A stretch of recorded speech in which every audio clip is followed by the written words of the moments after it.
പാലക്കാട് ധോണിയിൽ പുലിയിറങ്ങിയതായി സംശയം. ചേറ്റിൽ വെട്ടിയ ഭഗവതി ക്ഷേത്രത്തിന് സമീപം പുലിയുടെ കാൽപ്പാടുകൾ കണ്ടു. നാട്ടുകാരാണ് കാൽപ്പാടുകൾ ആദ്യം കണ്ടത്. RRT സംഘം സ്ഥലത്തെത്തി പരിശോധനകൾ നടത്തി. വിവരങ്ങളുമായി അരുൺ ആലത്തൂർ ചേരുന്നുണ്ട്. അരുൺ, ഈ പുലി തന്നെയാണ് എന്നുള്ള കാര്യത്തിൽ RRT വനംവകുപ്പ് സംഘം സ്ഥിരീകരണം നടത്തിയിട്ടുണ്ടോ? പുലിയെ നേരിട്ട് കണ്ട നാട്ടുകാർ ആരെങ്കിലും ഉണ്ടോ, അതോ ഈ കാൽപ്പാടുകൾ മാത്രമാണോ ഇപ്പോൾ കണ്ടെത്തിയിട്ടുള്ളത്?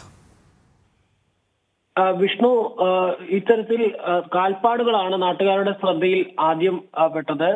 ഇന്ന് രാവിലെയാണ് ഇത്തരത്തിൽ നാട്ടുകാർ ഈ ചേറ്റിൽവെട്ടി ഭഗവതി ക്ഷേത്രത്തിന് സമീപത്ത് പുലിയുടെ കാൽപ്പാടുകൾ കണ്ടത്.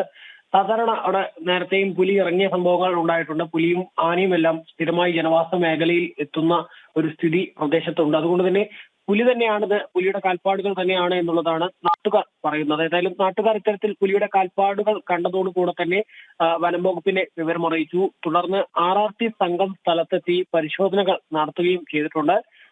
പുലിയുടെ കാൽപ്പാടുകൾ തന്നെയാണോ എന്ന കാര്യത്തിൽ വ്യക്തത RRT സംഘം അറിയിച്ചിട്ടില്ല. പക്ഷേ പുലി തന്നെയാണ് എന്നുള്ളത് തന്നെയാണ് പ്രാഥമിക നിഗമനം. പക്ഷേ ഇത്തരത്തിൽ ജനവാസ മേഖലയിൽ ഇങ്ങനെ പുലിയുടെ കാൽപ്പാടുകൾ കണ്ടെത്തിയതോടുകൂടെ പ്രദേശത്തെ ജനങ്ങൾ വലിയ ഭീതിയിലാണ്. ഈ ധോണി മേഖലയിൽ കഴിഞ്ഞ കുറേയേറെ ദിവസങ്ങളായി തുടർച്ചയായി ഒറ്റയാൻ ഇറങ്ങുന്നുണ്ട്. വ്യാപകമായി കൃഷിനാശം നടത്തുകയും ഒപ്പം തന്നെ ആളുകൾക്ക് പുറത്തിറങ്ങാൻ കഴിയാത്ത സ്ഥിതി ഈ കാട്ടാന ശല്യം മൂലം പ്രദേശത്ത് ഒരു ഇടവേളയ്ക്ക് ശേഷം വീണ്ടും ഉണ്ടായിരിക്കുന്ന ഒരു സ്ഥിതിയുണ്ട്. അതിനിടെയാണ് ഇപ്പോൾ ഇങ്ങനെ പുലിയുടെ കാൽപ്പാടുകൾ കണ്ടിരിക്കുന്നത്. ഏതായാലും പുലി തന്നെയാണ് എന്നുള്ള കാര്യത്തിൽ ഒരു വ്യക്തത വരേണ്ടതുണ്ട്. പക്ഷേ എങ്കിൽ പോലും ജനങ്ങളെ സംബന്ധിച്ചിടത്തോളം വലിയ ആശങ്കയാണുള്ളത്. അത് പുലി തന്നെയാണ് എന്നുള്ളതാണ് ജനങ്ങൾ പറയുന്നത്. വലിയ തങ്ങൾക്ക് സ്വൈര്യ ജീവിതം നടത്താൻ കഴിയാത്ത സ്ഥിതിയാണെന്നും പുറത്തിറങ്ങാൻ കഴിയാത്ത സ്ഥിതിയാണെന്നുമാണ് നാട്ടുകാർ പറയുന്നത്.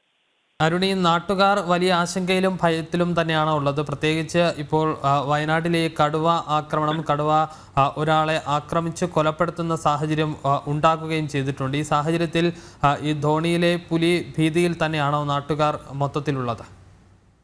തീർച്ചയായും ജനങ്ങളെ സംബന്ധിച്ചിടത്തോളം വലിയ ഭീതിയാണ്. പ്രത്യേകിച്ച് ഞാൻ നേരത്തെ പറഞ്ഞതുപോലെ ജനവാസ മേഖലയിൽ സ്ഥിരമായി കാട്ടാനകൾ എത്തി ആളുകളെ ആക്രമിച്ച് കൊലപ്പെടുത്തുന്ന സാഹചര്യം പോലും ഉണ്ടായിരുന്നു.